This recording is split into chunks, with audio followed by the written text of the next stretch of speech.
Hey guys, Dan here with this week's movie reviews. We're doing an all Netflix show this week. Every 2 or 3 weeks, it seems like there's enough movies on Netflix that we can dedicate a whole review show to them. So we've got 4 new ones from Netflix from over the last 2 or 3 weeks maybe.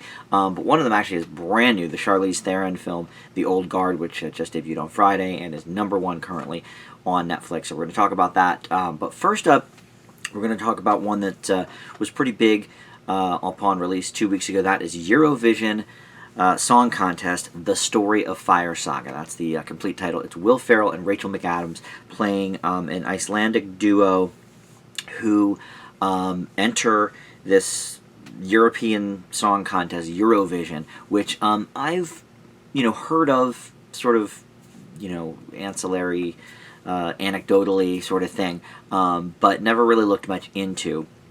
And I heard upon watching this movie that if you know a lot about the Eurovision Song Contest, you'll get so much more out of this movie. So I like to go into things fresh, so I went and watched the movie as it is, without really knowing much about the specific Eurovision Song Contest. And then afterwards, I watched a couple of clips online from some of the previous things, and I totally get it. I see why Will Ferrell is sort of obsessed with this Eurovision Song Contest, because it is so campy and so just bonkers, and it's a lot of fun to watch. So I can see why somebody with Will Ferrell's sense of humor was sort of drawn to that. So he co-wrote this movie with his partner Andrew Steele, and it's directed by David Dobkin, who has done a bunch of R-rated comedies, including Wedding Crashers and Clay Pigeons.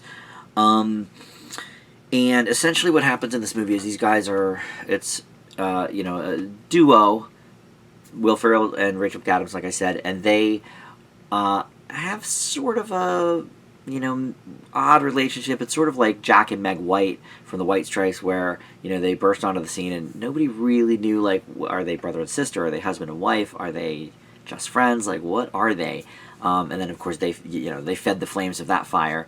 But here, people keep thinking they're brother and sister, and Will Ferrell is insistent that they are not, because he has sort of a bit of a crush on her. So anyway, they're basically just a bar band, and they have this one song that everybody always wants to hear, and they kind of want to branch out, and the audience is like, no, we don't want that. So they enter the Eurovision Song Contest, and Iceland already has a great prospect for this contest, so they're like, whatever, just pick another one from the barrel to pretend like we have a second place person. So they both end up going, and due to a tragedy, the singer ends up dying right away on a boat accident, and so all of a sudden this songwriting duo is front and center, and they're going to represent Iceland at the Eurovision Songwriting Contest. So it goes from there, and there's some interesting co-stars in this movie. Demi Lovato, first of all, she plays the singer, who is in the beginning of the movie and then dies. It's not a huge spoiler. It happens about 10-12 minutes in, but Pierce Brosnan's in it as well, Dan Stevens. So there's a few names you might recognize.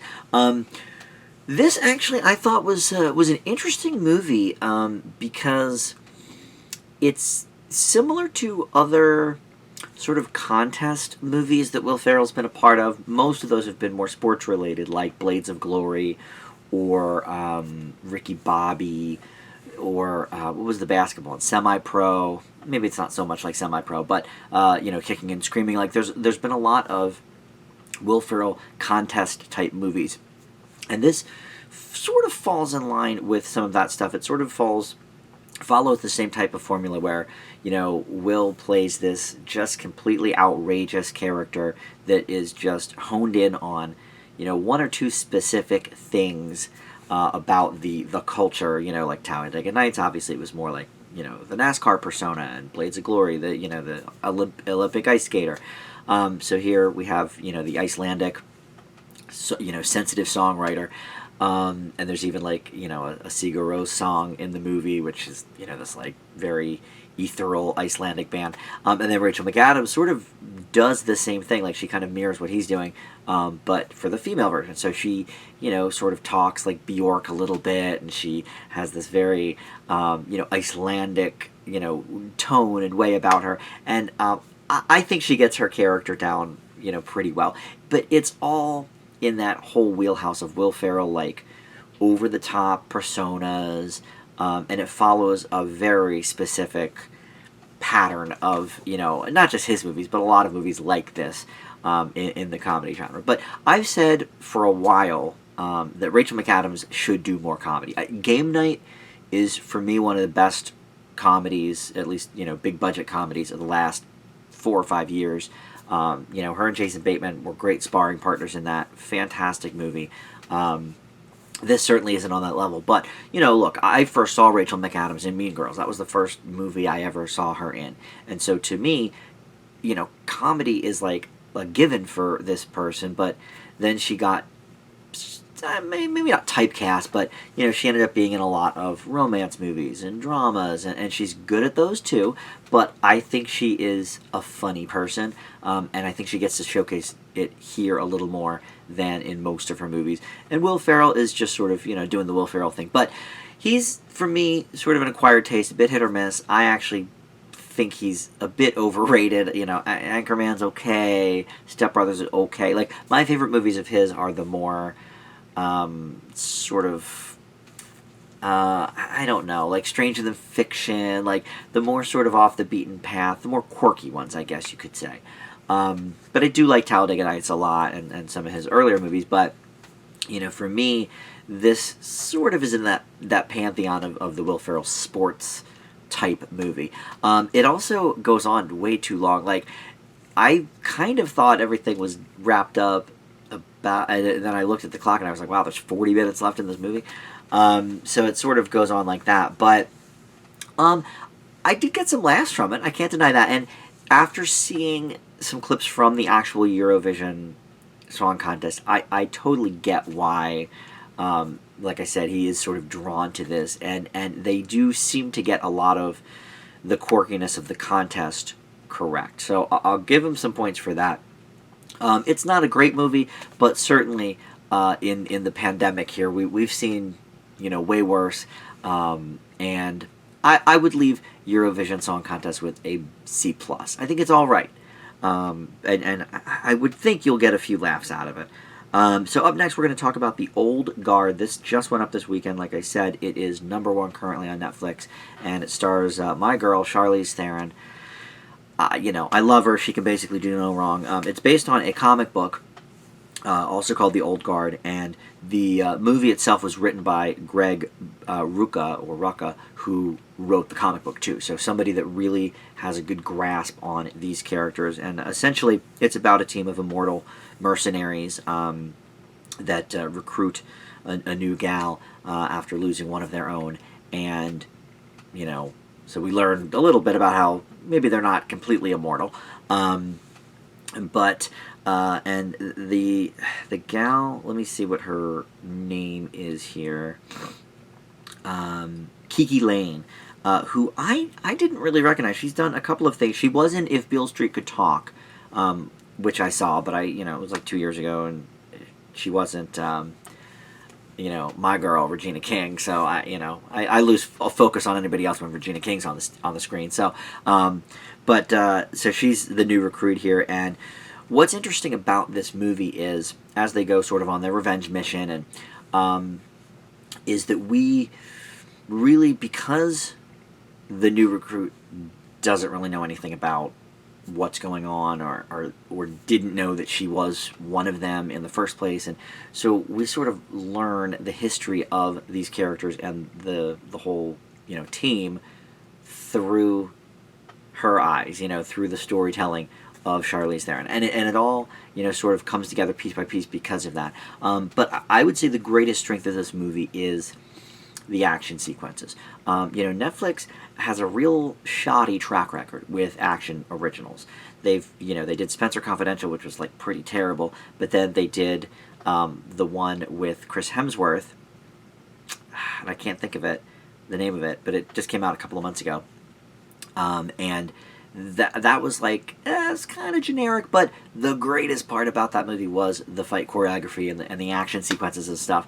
And we get that here as well. The sequences are very, very well choreographed. And, look, Charlize, I think, is one of today's top action stars. I know she doesn't really get the credit for that because she doesn't do Marvel movies, but, Atomic Blonde alone should put her up in that sort of, pantheon.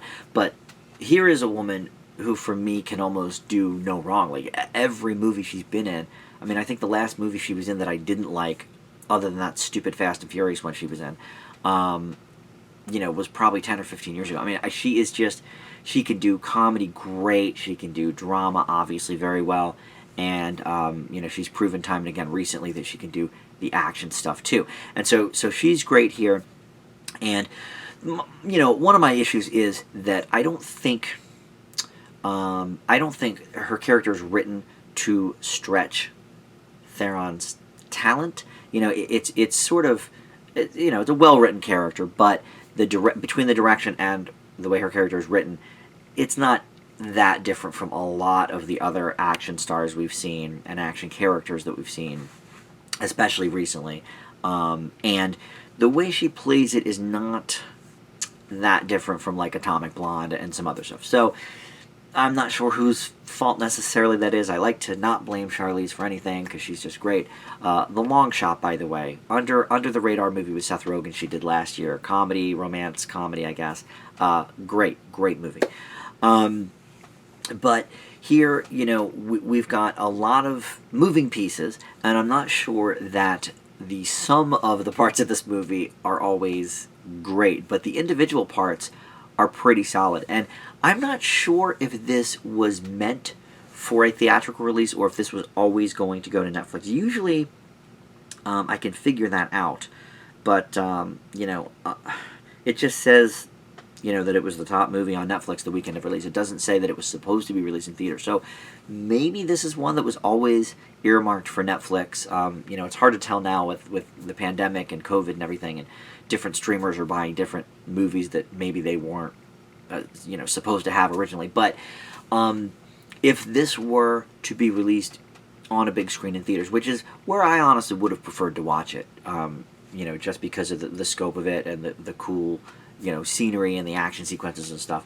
But I feel like this is in that same sort of Atomic Blonde vein that came out in the summer, out of nowhere. It was, a character that we weren't familiar with, but was based on something else, and turned out to be amazing, So we get the same sort of vibe here.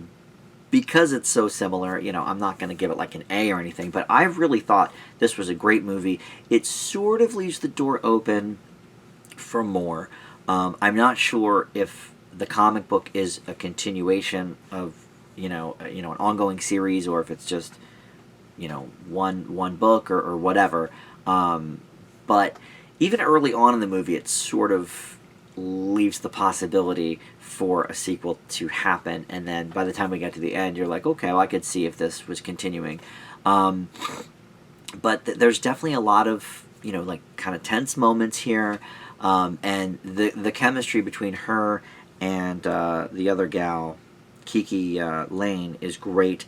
And by the way, Chiwetel Ejiofor is in this as well, as a former CIA agent who's grieving the loss of his wife, and so he's got his own sort of set of issues that he's dealing with in terms of the team of mercenaries. But I thought this was a real solid film, especially for kind of mindless summer action entertainment. I really enjoyed it. I give The Old Guard a B+.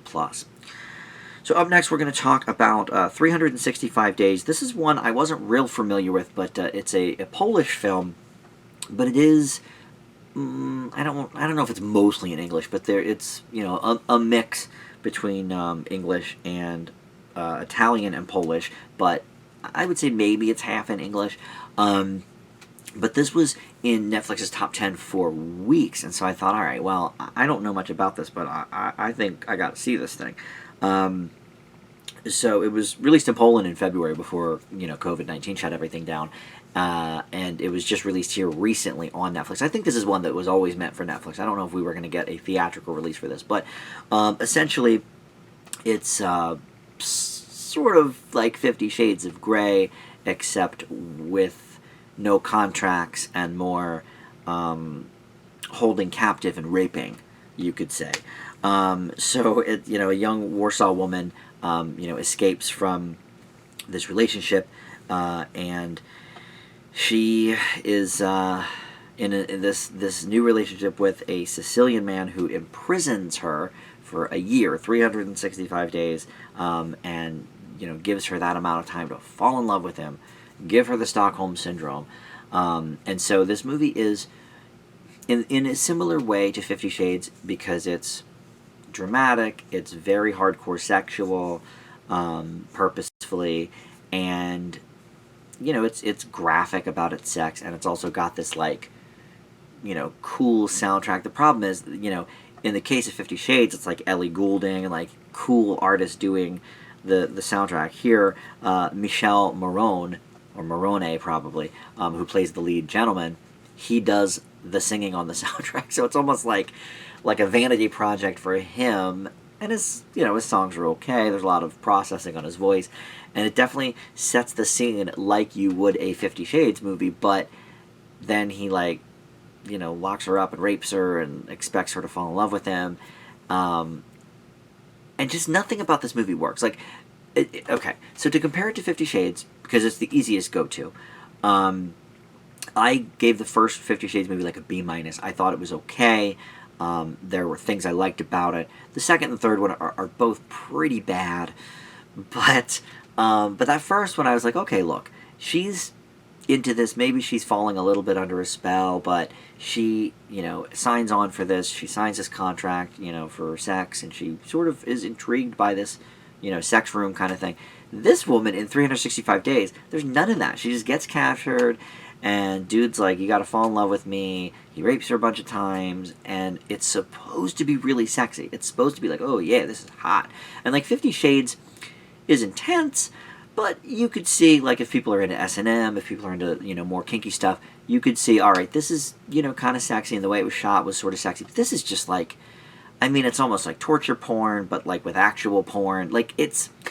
There's nothing good about this. She doesn't make any good decisions. At one point, she tries to escape. The door is locked, and so she just kind of and then goes back over to the bed. And it's just no, lady. Try fighting. Try actually, trying to escape.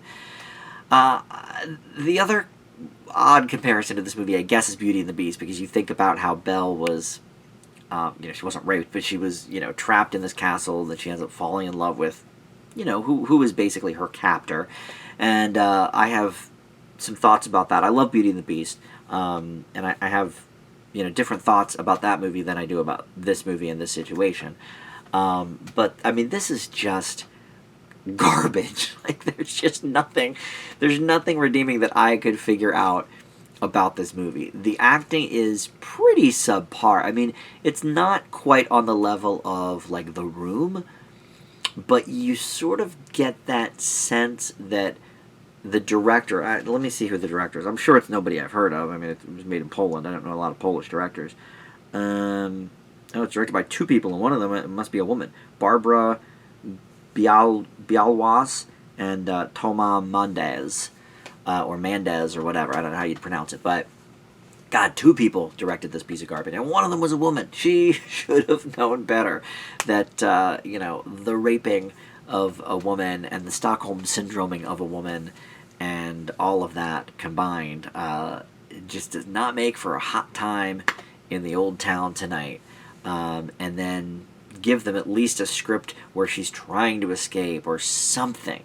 This to me is not a love movie. This is, at least 50 Shades I could see, okay, yeah, they're sort of in love. He's a little bit of, a domineering person, but look, I know my way around the kink community.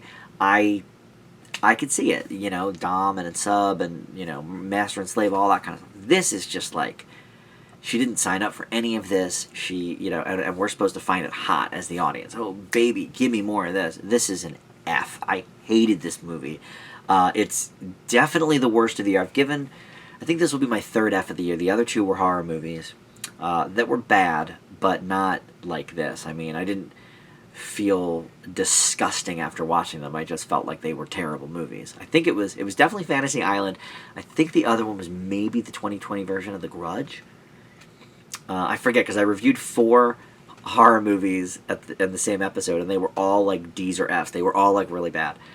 I think it was Fantasy Island and The Grudge, though. But this tops them all. So far for the year, worst by far, 365 days. All right, so finally we have Desperados. This is a film starring Nasim Pedrad from Saturday Night Live and Lamorne Morris, and among other people, Robbie Amell, Anna Camp from Pitch Perfect, and Heather Graham as well has a small role. And essentially, Nasim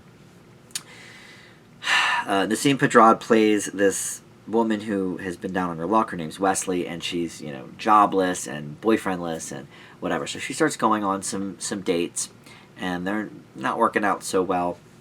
So she meets this guy who is played by Robbie Amell, I guess, and she ends up, you know, kind of falling for him, but he doesn't know the real her at all. You know, it's a whole, you know, complete mystery. She lies to him about everything.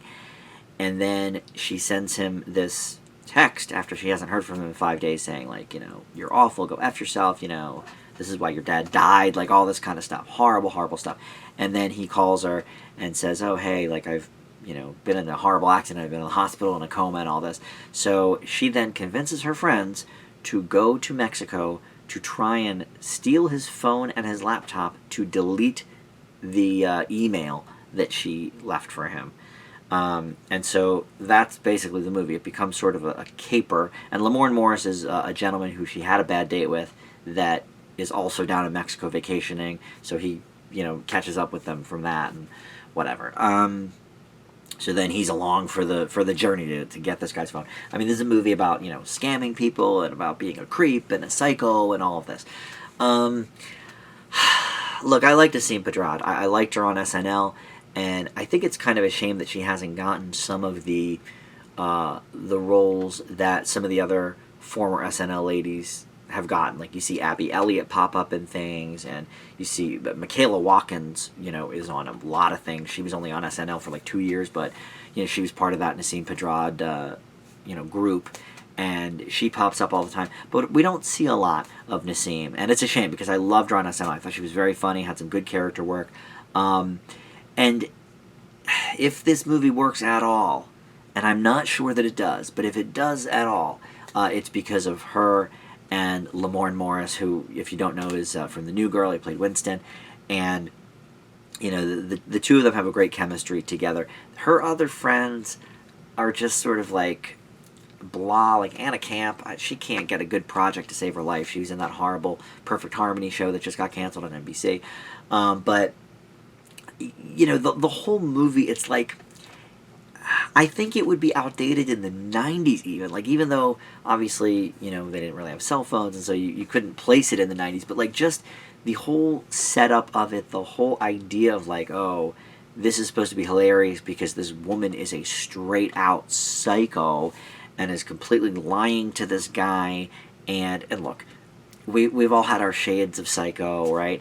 So I'm not going to say that it's completely insane to be a little maybe sympathetic with some of these characters, but she just goes way off the deep end, and you know, it's hard to come back from, you know, breaking into people's rooms and stealing their phones and, you know, doing all this crazy stuff. And you know, there's a lot of, like, is a farcical nature. Like, there's some, you know, pratfalls, and you know, I go in the door when you come around, and da da da da da. She keeps running into this, like, 12-year-old boy or something who, you know, mistakenly thinks that she wants him, and so his mom is, like, real pissed at her, and it's like, it's this whole, like, comedy of errors, but there's the comedy part is sort of missing.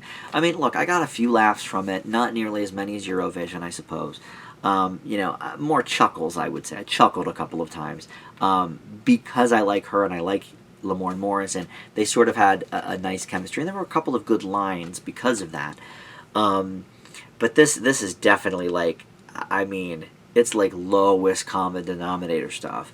And it's so out of place in 2020 that we would have a movie like this where we would, as the audience, be expected, I guess, to cheer her on. And then they try to sort of redeem her towards the end of the movie. I don't do spoilers, but basically she finds a job, and it is, sort of helping people. And so you're supposed to be at the end like, oh, okay, like, cool, she was, on top of it the whole time. She is a good person. But I don't know that that's true. There's no real proof this whole movie that she's a good person. I think we're supposed to feel bad for her because she's down on her luck and jobless, and so I think that's sort of the angle. We're supposed to feel bad for her, but I'm not sure that I ever did. So this movie is not great. I'm gonna leave what is it called? It's not Despacitos, right? That's that's the Justin Bieber song. Desperados, right? Okay, Desperados. Yes, I leave Desperados with a D+. So that is it for this week. We tackled the Netflix movies. There's even more that went up on Netflix in the last week or so. So I guess in another 2 or 3 weeks we'll do another Netflix roundup. Next week, though, we're going to talk about the Tom Hanks movie Greyhound that just went on to Apple TV+. There's a couple movies out recently that I want to dive into. There's apparently it looks really horrible, some B action movie with Kelsey Grammer and Denise Richards that just dropped on Amazon. Looks horrible, but I'll probably watch it. I'm a Kelsey Grammer fan. I'll watch pretty much anything he's in, so I might bring that to you next time as well. Trying to think of what else is like major. I can't think of anything. We're still sort of dancing around the idea that theaters might open in August and we might see some, real deal release movies, but I don't see that happening since theaters keep closing. So, but either way, until theaters do reopen, I will be here with about 4 new movies every week for you to go over. In a couple days, I'm going to have a TV review as well, and then Tim and I already did a Dan Does Disney. That is recorded, and we will put that up this week. That's for the movie Treasure Island, so we'll enjoy that. And at some point here, Joe and I are going to start doing Freaks and Geeks reviews for Freaks and Geeks Fridays. Probably next week we'll start those. But yeah, that's it. Thanks so much for watching the movie reviews for the week, and we'll see you next time. Bye.